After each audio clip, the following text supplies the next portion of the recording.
জিলহজ মাসের এই বরকতপূর্ণ সময়গুলো এত দামি। আল্লাহ রাব্বুল আলামিন এই সময় নিয়ে কসম করেছেন, ওয়াল ফজর ওয়া লায়ালিন আশর। এই সময় সম্পর্কে আল্লাহ রাব্বুল আলামিন এই 10টা দিবস সম্পর্কে আল্লাহ তাআলা কসম করলেন।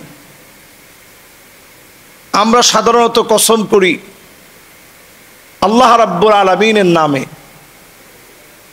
আল্লাহর চাইতে বড় শক্তিধর এই পৃথিবীতে কেউ নেই।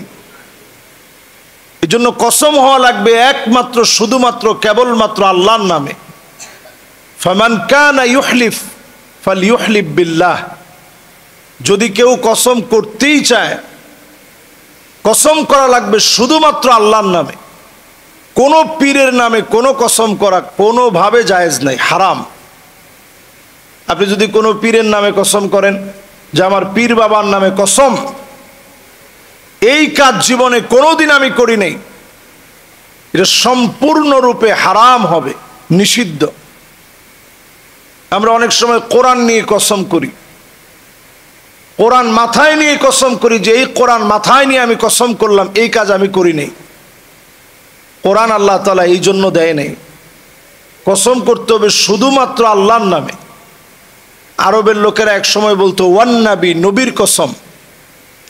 নবীজি এটাও নিষেধ করলেন যে কসম আমার নামেও না, কসম হবে কার নামে? আল্লাহর নামে কসম করা লাগে। আল্লাহ রাব্বুল আলামিন যখন কোনো কসম করেন, আল্লাহর চাইতে বড় তো কেউ নাই, আল্লাহর চাইতে দামি কেউ নাই, আল্লাহর চাইতে শক্তিধর কেউ নাই। আল্লাহ কসম করেন এমন মহাবাস্তব বিষয় নিয়ে, যার বাস্তবতাকে আল্লাহ তাআলা আরো দামি করে তোলেন। যেমন কোরআনুল কারীম আল্লাহ তাআলা কসম করছেন ওয়াল আসর, শপথ সময়ের। সময় নিয়ে আল্লাহ কসম করলেন। এইখানে যে 10টা দিবস নিয়ে আল্লাহ কসম করলেন, এটাও সময়েরই কসম। এই 10 দিবসকে আল্লাহ তাআলা দামি বানিয়েছেন। জিলহজ মাসের 10টা দিবস।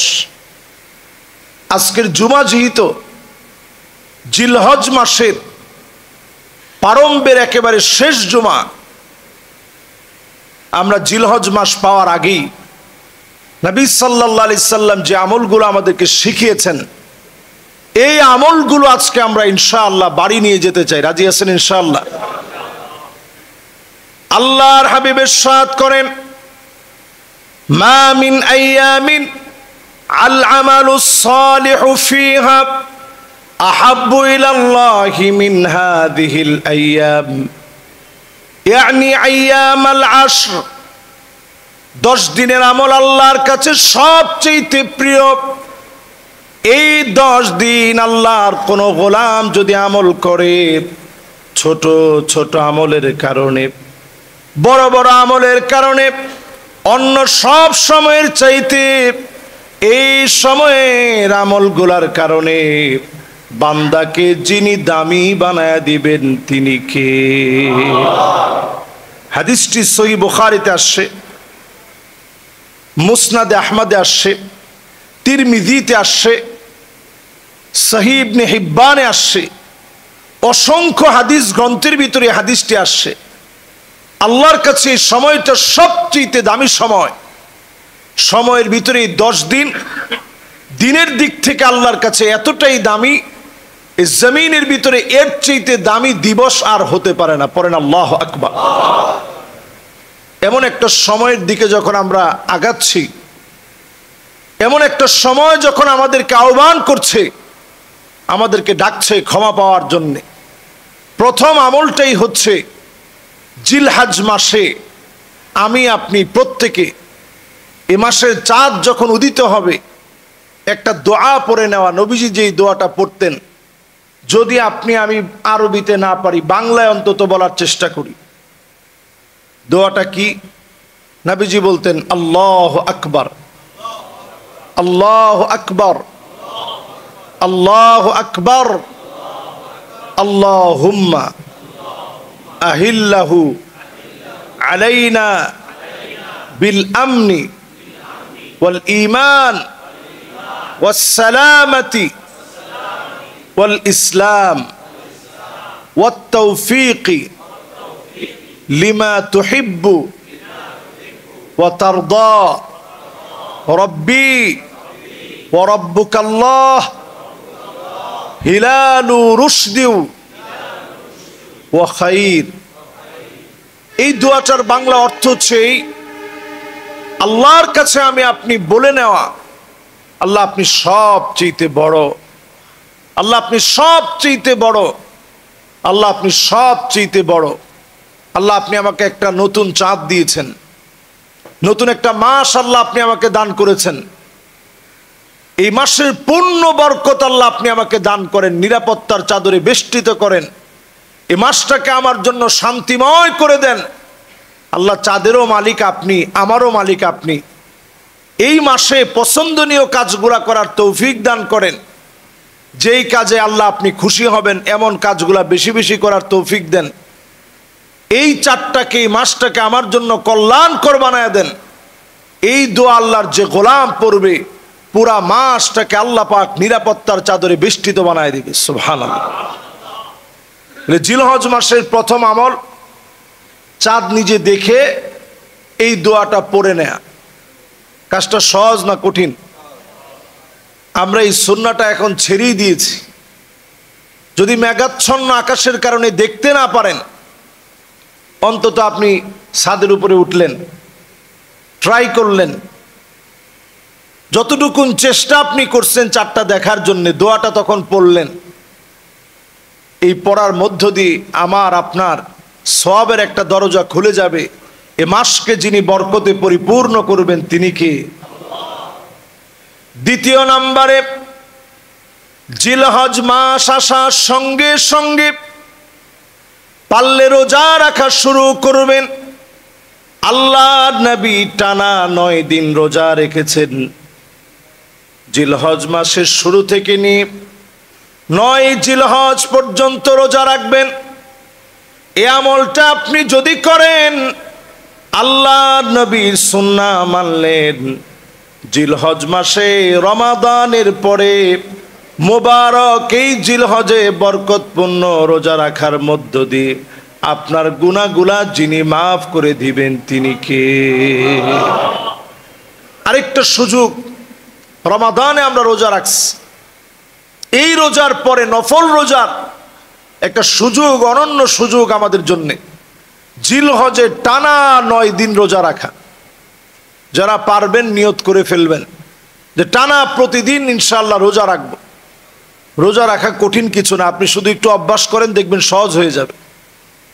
নফল রোজাগুলো রাখার মধ্য দিয়ে আল্লাহর নৈকট্য অর্জন করা যায়। আকরাবু মা ইয়াকুনুল আবদু মির রাব্বিহি, আল্লাহ সবচেয়ে নিকটবর্তী হওয়া যায় ফরজ মানার পরে। নফল ইবাদত যারা করবে তাদেরকে যিনি সবচেয়ে নিকটবর্তী বান্দা বানায় দিবেন তিনি কে? এজন্য 2 নাম্বার আমল, টানা 9 দিন পারলে রোজা রাখবেন জিলহজ মাসে। 3 নাম্বার আমল নবীজি আমাদেরকে শিখিয়ে দিলেন, ফাআকসিরু ফীহিন্না আত-তাকবীর ওয়াত-তাহলিল ওয়াত-তাহমিদ। এই জিলহজ মাসের মুবারক সময়ে 3টা জিকির বেশি বেশি করা। বলেন কয়টা জিকির? সবাই বলি কয়টা? 1 নাম্বার জিকির হবে তাকবীর। তাকবীর মানে আল্লাহু আকবার। তাকবীর মানে কি? দেখবেন ফিলিস্তিনের ছোট ছোট বাচ্চা জালেমের জুলুমের শিকার হয়ে তারা দেখবেন স্লোগান দেয় তাকবীর আল্লাহু আকবার, তাকবীর আল্লাহু আকবার। এই তাকবীরটা বেশি বেশি দিবেন। জিলহজ মাসের চাঁদ দেখার পর থেকে এই তাকবীর শুরু হয়ে যাবে। আল্লাহু আকবার, আল্লাহু আকবার, আল্লাহু আকবার, আল্লাহু আকবার, যত পারেন বলবেন। এরপরে তাহলিল, লা ইলাহা ইল্লাল্লাহ, লা ইলাহা ইল্লাল্লাহ বলার চেষ্টা করবেন। ফায়দাটা কি? লা ইলাহা ইল্লাল্লাহ যদি আপনি একবার বলেন, নবী আলাইহিস সালাতু ওয়াস সালাম বলছেন, জাদ্দিদু ঈমানাকুম, তোমরা তোমাদের ঈমানটার একটু নতুন করো। তো সাহাবায়ে কেরাম বিনয়ের সঙ্গে প্রশ্ন করলেন, নবী কাইফা নুজাদ্দিদু ঈমানানা, ঈমানটারে আমরা নতুন বানাবো কেমনে? নবীজি সাল্লাল্লাহু আলাইহি সাল্লাম বললেন, কাসসিরু যিকরা লা ইলাহা ইল্লাল্লাহ। লা ইলাহা ইল্লাল্লাহ তুমি যদি বারবার বলো তোমার ঈমানটা নতুন হবে। আল্লাহু আকবার। আমরা আমাদের ঘরবাড়ি একটু রংটা যদি, চোনাটা যদি ডিস্টার্ব হয়ে যায়, এটাকে আমরা সংস্কার করি। প্লাস্টার যদি খসে পড়ে, এটাকে আমরা সংস্কার করি। ঈমানকে যদি আপনি সংস্কার করতে চান, তাজদীদ করতে চান, নতুন করতে চান, লা ইলাহা ইল্লাল্লাহ বেশি বেশি পড়া। বলেন কি পড়ব? এর দ্বারা আল্লাহ তাআলা ঈমানটাকে নতুন করে দিবে, নবায়ন করে দিবে। শুধু নতুন নবায়ন করবে না, আমাদের মনের ভিতরে শয়তান কত রকমের ওয়াসওয়াসা ঢুকায় দেয়। এই ওয়াসওয়াসার কবলে পড়ে কখনো কখনো আমরা ঈমান হারা হয়ে যাই। ফিতনা ফাসাদের এই সময়ে আমরা যে গুনাহের কাজ করি, কখনো কখনো ঈমান হারা হয়ে যায়। এই ঈমান হারা অবস্থায় আপনি যখন লা ইলাহা ইল্লাল্লাহ বলবেন, ঈমানটাকে আল্লাহ তাআলা আবার নবায়ন করে দিবে। আল্লাহু আকবার। এই জন্য 3 নাম্বার কাজ, নবী আলাইহিস সালাতু ওয়াস সালামের হাদিস অনুযায়ী এই সময়ে তাহমিদ, আল্লাহর প্রশংসা আদায় করা, আলহামদুলিল্লাহ বেশি বেশি বলা। আলহামদুলিল্লাহ নিয়ে সায়েন্টিস্টরা গবেষণা করে অবাক হয়েছে। শুধু প্রশংসা করলে মানুষের ব্রেনের ভিতরে যে একটা পরিবর্তন হয়, কৃতজ্ঞ মানুষের ব্রেন আর অকৃতজ্ঞ মানুষের ব্রেনের ভিতরে বিরাট পার্থক্য আছে। যারা কৃতজ্ঞতা বোধ থেকে আলহামদুলিল্লাহ বলে, আল্লাহ তাআলা নানাভাবে তাদেরকে সুস্থ রাখেন। পড়েন আল্লাহু আকবার। দুনিয়ার জীবনে আল্লাহ সুস্থ রেখে, আউয়ালু মান ইউদআ ইলাল জান্নাল হামিদুন, আল্লাহর জান্নাতের ভিতরে প্রথম কাতারের জন্য সেদিন আল্লাহ ডাকবেন। দলে দলে লোকদেরকে প্রথম কাতারে দাঁড় করায় দিবেন। সেদিন প্রথম কাতারে কারা দাঁড়াবে? আল্লাযীনা ইয়াহমাদুনাল্লাহ ফিস সাররাই ওয়াদ দাররা, সুখে দুঃখে, কষ্টে আনন্দে জীবনে যারা প্রশংসা করেছে, তাদেরকে যিনি ডেকে ডেকে প্রথম কাতারে দাঁড় করায় দিবেন তিনি কে? জান্নাতে যারা প্রথম কাতারের মেহমান হতে চাই, বেশি বেশি আলহামদুলিল্লাহ বলবেন। কখন? ফিস সাররাই ওয়াদ দাররা, সুখে আর দুঃখে, কষ্টে আর আনন্দে, জীবনের সর্ব অবস্থায় প্রশংসা লাগবে কার? আমরা সুখের সময় আল্লাহর প্রশংসা করি, একটু যখন কষ্টের ভিতরে পড়ে যায়, কেউ জিজ্ঞাসা করছে কেমন আছেন, অনেকেই উত্তর দিয়ে যে হুজুর কপালে ঠাডা পড়ছে। কেমন আছেন হুজুর? নাক কাটা গেছে, কেমন আর থাকবো। আবার কিছু লোক আছে যারা হুজুরদেরকে সহ্য করতে পারে না, জিজ্ঞাসা করলে কেমন আছেন, কারে মোল্লারাই ভালো না, আমরা থাকি কেমনে। কিছু লোক আছে দেখবেন আলেমদের সমালোচনা করলেই মনে করে আমি জিতে গেলাম। জিজ্ঞাসা করছে কেমন আছেন, কারে হুজুররা তো আগের মতো দোয়া করে না, ভালো থাকবো কেমনে। আপনি আল্লাহর প্রশংসা আদায় করেন, যিনি আপনাকে ভালো রাখবেন তিনি কে? মুমিনের জীবনে মুমিন কখনো খারাপ থাকে না। আপনি ফিলিস্তিনের একটা ছোট বাচ্চাকে ক্ষুধার্ত, তৃষ্ণার্ত, পিপাসার্ত হওয়া সত্ত্বেও একটা বাচ্চার জবান থেকে আপনি এটা বের করতে পারবেন না যে আমরা খুব খারাপ আছি। জিজ্ঞাসা করেন কেমন আছে, তারা অকপটে জবান দিয়ে বলে আলহামদুলিল্লাহ, আল্লাহ ভালো রাখছে। এই যে আল্লাহর প্রশংসা করে আল্লাহর গোলামেরা মালিকের শুকরগুজারি আদায় করে, এজন্য যেন আল্লাহর প্রশংসা কখনো ভুলে না যায়। মা ইউসিবুল মুসলিমা মিন নাসাবিন ওয়ালা ওয়াসাবিন ওয়ালা হাম্মিন ওয়ালা হুজনিন ওয়ালা গাম্মিন হাত্তা শাওকাতি ইউশাকুহা ইল্লা কাফফারাল্লাহু বিহা মিন খতায়া। মুমিনের শরীরের ভিতরে যদি কাটা বিঁধে যায়, ব্যবসার ভিতরে যদি ক্ষতির ভিতরে পড়ে যায়, বিপদ মুসিবত যদি পেয়ে যায়, মোমেনকে মালিক ভুলে যায় না, যিনি ডেকে ডেকে মোমেনের গুনাহ মাফ করে জান্নাতি বানায় দেন তিনি কে? যতগুলা বিপদে আপনি পড়লেন জীবনে, আপনি খেয়াল রাখবেন এই বিপদগুলো আল্লাহ তাআলা বিভিন্নভাবে পরীক্ষা নিয়েছেন। বড় বিপদ হতে পারতো, ছোট বিপদ দিয়ে আল্লাহ কাটায় দিছেন। আল্লাহ রাব্বুল আলামিন দুনিয়ার জীবনে একটু কষ্টে আপনাকে রেখেছেন, আখিরাতের জীবন আল্লাহ সুখময় করে দিবেন। আপনার আমার জীবনের পরীক্ষার কথা চিন্তা করে দেখেন, পেয়ারা হাবিবের জীবনের পরীক্ষার কথা একটু চিন্তা করেন। আমি আপনি জীবনে কয়দিন না খেয়েছিলাম? নবীজির জীবনে প্রায় সময় ফজরের নামাজ পড়ে নবীজি আসতেন, এসে প্রশ্ন করতেন ঘরের ভিতরে কি কোনো খাবার আছে? আম্মা জানরা এক বাক্যে উত্তর দিতেন, নবী ঘরের ভিতরে কোনো খাবার নাই। নবীজি রোজা রেখে ফেলতেন, ক্ষুধার্ত অবস্থায় একটু পানি খেতে পারে নাই, এক ঢোক পানি নবীজি খায় নাই, একটা খেজুর পর্যন্ত খেতে পারে নাই। এই দুনিয়ার সর্বশ্রেষ্ঠ মানুষ, সমস্ত নবীদের সর্দার হওয়ার পরেও এক ঢোক পানি তিনি খেতে পারে নাই। এরপরও একবার আল্লাহরে বলে নাই যে আল্লাহ এই কষ্ট আমারে কেন আপনি দিলেন? কারণ নবীজি জানেন এই কষ্টের কারণে উম্মতদেরকে যিনি সুখে রাখবেন তিনি কে? আজকের আরবের দিকে তাকায় দেখেন, এই বিলাসী জীবন, কোনো কিছুর অভাব নাই। এগুলো নবীদের অবদানের কারণে, পরীক্ষায় সবরের কারণে আল্লাহ দিয়েছেন। যেই ঘরটার সামনে আমরা প্রদক্ষিণ করি, কাবাকে তাওয়াফ করি, এই ঘরটা যখন প্লাবনের পরে যখন একটা সাইড যখন ঢুকে গিয়েছিল, আল্লাহ পাক এই ঘরটাকে পুনর্নির্মাণ করাবেন। ইব্রাহিম আলাইহিস সালামরে বললেন তুমি তোমার সন্তানটারে রেখে আসো। 86 বছর পরে সন্তান হইস, বলছে যাও রেখে আস। ইব্রাহিম আলাইহিস সালাম স্বীয় সন্তানকে যখন রেখে আসতেছেন, কলিজার ভিতরে টান লেগে গেছে। আল্লাহ আমি রেখে চলে যাচ্ছি। বারবার হাজার আলাইহিস সালাম জিজ্ঞাসা করছেন আমি কি আপনার সাথে কোনো অন্যায় করছি যে অন্যায়ের কারণে আপনি রেখে চলে যাচ্ছেন? নবী ইব্রাহিম আলাইহিস সালাম কোনো কথা বলেন না।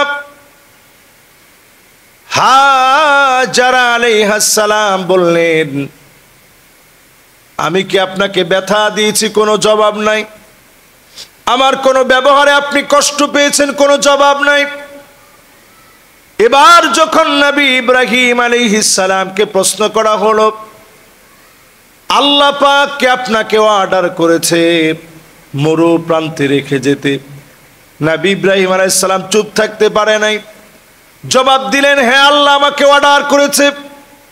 হাজার আলাইহিস সালাম বললেন শোনো প্রাণের স্বামী, ইদান লা ইউদাইউনি আল্লাহ, যদি আল্লাহ অর্ডার করে থাকে মরু প্রান্তে সবাই সবারে ভুলে যেতে পারে।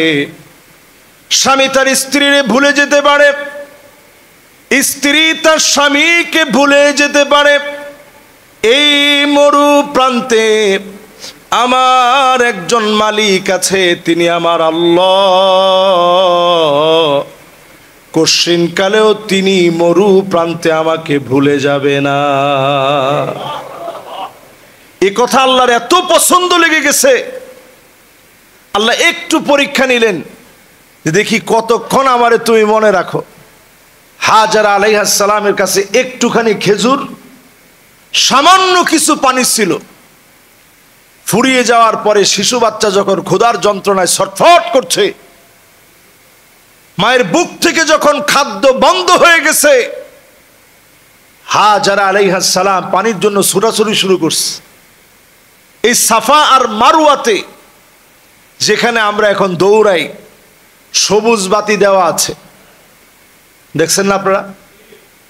এই সবুজ বাতি দেওয়া জায়গাটা এখন আমরা দৌড়াই। এই জায়গায় গিয়ে মা দৌড় মেরেছে, আল্লাহর কাছে এত পছন্দ লেগে গেছে। আজ অবধি হাজিদের জন্য কাজটাকে আল্লাহ আবশ্যক বানায় দিয়েছে। আল্লাহু আকবার। আপনি উমরা করতে যাবেন, 7 বার তাওয়াফ করার পরে সাফা মারওয়ায় সাই করা লাগবে, এরপরে হালাল হতে হবে। হজ করতে যাবেন, এই জায়গায় আপনাকে দৌড়াইতে হবে। তো দৌড়ানোর এক পর্যায়ে তিনি তাকায় দেখেন ছোট্ট শিশু বাচ্চার পায়ের নিচ থেকে পানি উঠতেছে। উনি দৌড়ায় আইসা ওনার ভাষায় বললেন, জম জম, মানে থাম থাম, যে পানির জন্য এতক্ষণ দৌড়াইলাম এই পানি যায় কই? তিনি থামতে বললেন। আল্লাহ তাআলা নির্দিষ্ট একটা জায়গার ভিতরে এমন পানি দিলেন, সেকেন্ডে সেকেন্ডে এত এত লিটার পানি উঠানো হয়, কিন্তু পানির লেয়ার সামান্য একটু নিচে নেমে গেলে মুহূর্তের ভিতরে আল্লাহ তাআলা আবার এটা পরিপূর্ণ করে দেন। সুবহানাল্লাহ। যেই পানি নিয়ে গবেষণা করে বিজ্ঞান অবাক, খাদ্যের যে উপাদান আছে, ভিটামিন বলেন, আমিষ বলেন, শর্করা বলেন, প্রোটিন বলেন, এগুলা খাইলে যেমন আমরা শক্তিশালী হই, ক্ষুধা নিবারণ হয়, শুধু এই পানিটার ভিতরে খাদ্যের সব উপাদান আল্লাহ তাআলা দিয়ে রেখেছে। সুবহানাল্লাহ। আপনি নিজে ট্রাই করে দেখেন, জমজমের পানি শুধু খাবেন, খালি যদি আপনি পানি খান কলের পানি, বেশিক্ষণ আপনি ঠিক থাকতে পারবেন না, মাথা ঘুরাবে। একদিন যদি পুরা দিন আপনি নিয়ত করেন যে ভাত না খেয়ে, প্রোটিন না খেয়ে, আমিষ না খেয়ে শুধু পানি খাবেন, একটা পর্যায়ে গিয়ে দেখবেন আপনার পেট খারাপ হয়ে যাবে, মাথা প্রচন্ড ধরে যাবে, আপনি ঠিক থাকতে পারবেন না। কিন্তু জমজমের পানি এমন পানি, আপনি পুরা দিন যদি নিয়ত করেন শুধু পানি খেয়ে থাকবো, এই পানি খেয়ে আপনি থাকতে পারবেন। বলেন আল্লাহু আকবার। এটা এমন পানি। ওই যে হাজার আলাইহিস সালাম ঠিক যখন তিনি আল্লাহর কাছে বলেছিলেন, ইযান লা ইউদাইউনি আল্লাহ, সবাই ভুলে গেল আমার আল্লাহ আমারে ভুলবে না, আল্লাহ ঠিকই মনে রাখছেন। আল্লাহু আকবার।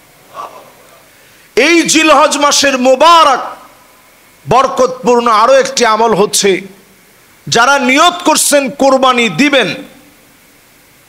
মান আরাদা আহাদুকুম আইয়ুদহি, যে ব্যক্তি নিয়ত করে ফেলেছে আমি কোরবানি দিব, সেই লোকটা আজ থেকে যখন জিলহজ মাসের মোবারক